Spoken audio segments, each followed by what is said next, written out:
Clip number 266۔ اس clip میں آپ قرآن پاک کی سورہ مائدہ کی آیت نمبر 98 سے 100 تک کی تلاوت، ترجمہ اور تفسیر قرآن صراط الجنان سماعت فرمائیں گے۔ بسم اللہ الرحمن الرحیم۔ ترجمہ: اللہ کے نام سے شروع جو نہایت مہربان رحمت والا ہے۔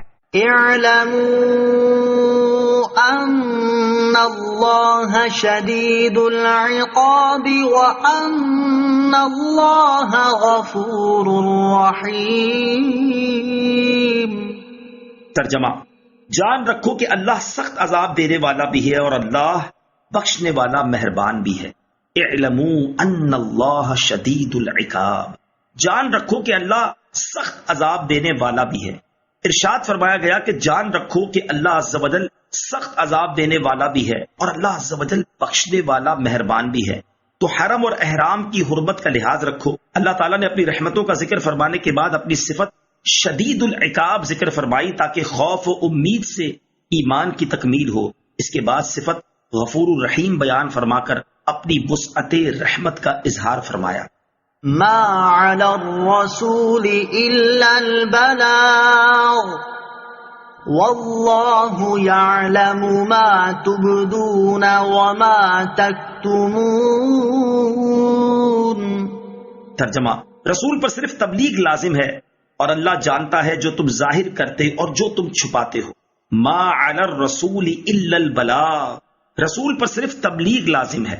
ارشاد فرمایا کہ میرے حبیب صلی اللہ علیہ وسلم پر صرف تبلیغ لازم ہے۔ تو جب میرے حبیب علیہ الصلوۃ والسلام حکم پہنچا کر فارغ ہو گئے تو تم پر اطاعت لازم ہو گئی اور حجت قائم ہو گئی اور تمہارے لیے عذر کی گنجائش باقی نہ رہی۔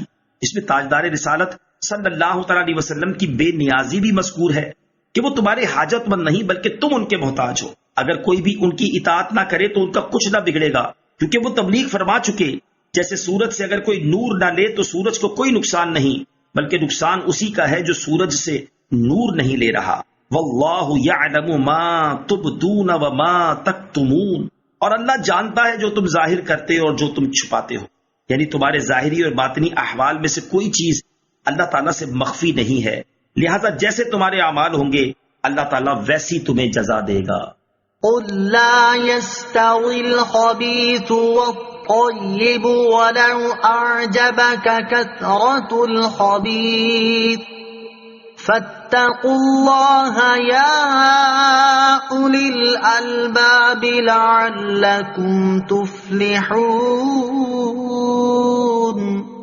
ترجمہ: تم فرما دو کہ گندا اور پاکیزہ برابر نہیں ہیں، اگرچہ گندے لوگوں کی کثرت تمہیں تعجب میں ڈالے تو اے عقل والو تم اللہ سے ڈرتے رہو تاکہ تم فلاح پاؤ۔ قل لا يستوي الخبيث والطيب، تم فرما دو کہ گندا اور پاکیزہ برابر نہیں ہیں۔ اس آیت میں فرمایا گیا کہ حلال و حرام، نیک و بد، مسلم و کافر اور کھرا کھوٹا ایک درجے میں نہیں ہو سکتے، بلکہ حرام کی جگہ حلال، بد کی جگہ نیک، کافر کی جگہ مسلمان اور کھوٹے کی جگہ کھرا ہی مقبول ہے۔ وَلَوْ أَعْجَبَكَ كَثْرَةُ الْخَبِيثِ، اگرچہ گندے کی کثرت تمہیں تعجب میں ڈالے۔ اس کا معنی یہ ہے کہ دنیا داروں کو مال و دولت کی کثرت اور دنیا کی زیب و زینت بھاتی ہے، حالانکہ جو نعمتیں اللہ تعالیٰ کے پاس ہیں وہ سب سے اچھی اور سب سے زیادہ باقی رہنے والی ہیں، کیونکہ دنیا کی زینت و آرائش اور اس کی نعمتیں ختم ہو جائیں گی جبکہ وہ نعمتیں ہمیشہ باقی رہیں گی جو اللہ تعالیٰ کے پاس ہیں۔ دنیا کی مذمت، اس سے معلوم ہوا کہ دنیا کے مال و دولت کی چاہت، اس کی نعمتوں اور آسائشوں کی خواہشات اور اس کی رنگینیوں سے لطف اندوز ہونے کی تمنا میں لگے رہنا اور اپنی آخرت کی تیاری سے غافل رہنا انتہائی مذموم ہے۔ اللہ تعالیٰ ارشاد فرماتا ہے: زين للناس حب الشهوات من النساء والبنين والقناطير المقنطرة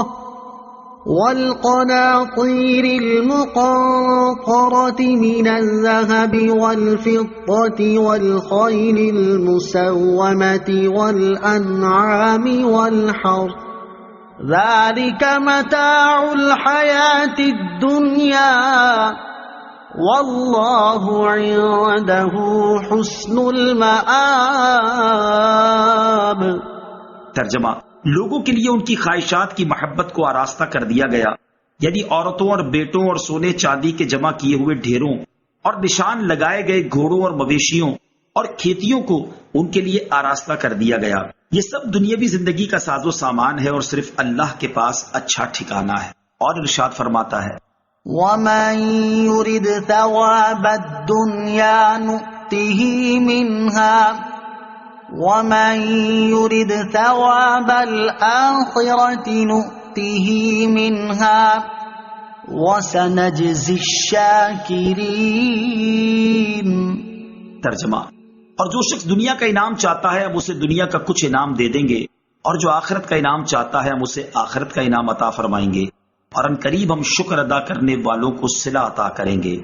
حضرت زید بن ثابت رضی اللہ تعالی عنہ سے روایت ہے، رسول اللہ صلی اللہ تعالی علیہ وسلم نے ارشاد فرمایا، جو شخص ہمیشہ دنیا کی فکر میں مبتلا رہے گا اور دین کی پرواہ نہ کرے گا تو اللہ تعالیٰ اس کے تمام کام پریشان کر دے گا، اور اس کی مفلسی ہمیشہ اس کے سامنے رہے گی، اور اسے دنیا اتنی ہی ملے گی جتنی اس کی تقدیر میں لکھی ہوئی ہے، اور جس کی نیت آخرت کی جانب ہوگی تو اللہ تعالیٰ اس کی دل جمعی کے لیے اس کے تمام کام درست فرما دے گا، اور اس کے دل میں دنیا کی بے پرواہی ڈال دے گا، اور دنیا اس کے پاس خود بخود آئے گی۔